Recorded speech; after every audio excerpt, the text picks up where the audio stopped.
Steven Spielberg is a great director, known for some great movies in the 70s, 80s, 90s, like E.T., Saving Private Ryan, Jaws, Raiders of the Lost Ark, and so many others. He has decided to make his own video game, and I have to say, I'm impressed.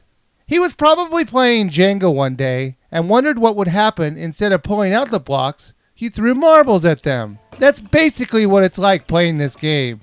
It's a puzzle game, sometimes a very fast-paced one, but still a puzzle game. Each level has a different layout with gems on top of some strangely stacked blocks, and your job is to take a ball and knock the gems down with the least amount of throws. You have to figure out which block you should aim for and how hard you should throw it to best topple down the many stacks of blocks. To make things even more interesting, they also have different blocks you could throw at.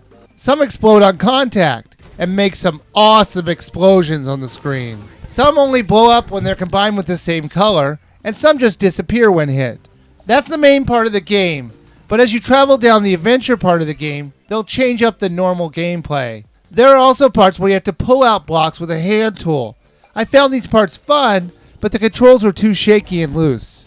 You also have to attack other characters by blowing up their forts, and those were fast-paced sections since they only really give you a few seconds to do it before they kill off all of your forces. Plus there was a part where you have to use the Wiimote like a gun and shoot at enemies. Those sections were by far the most boring of them all.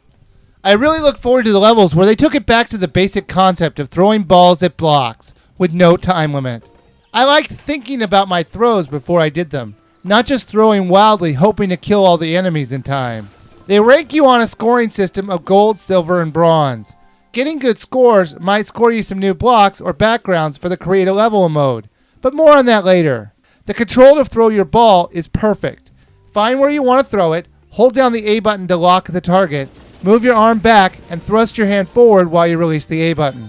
As much fun as the single-player campaign is, the real fun of the game is in the multiplayer experience.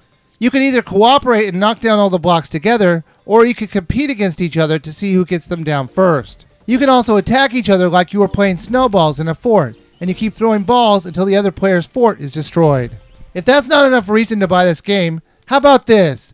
Every level in the single-player, multiplayer experience can be completely edited to your liking. If you don't want to use one of the pre-made levels, then you can make one up totally on your own. While the level designer was easy to use, it was imprecise and hard at times to judge the distance of the blocks you were trying to put down. But it doesn't stop it from being a lot of fun and a great addition to an already great game. Boom Blox is another great example of what happens when a company really taps the potential of the Wii. If you want to play a great puzzle game with very few downsides, you will love Boom Blox. Buy it now.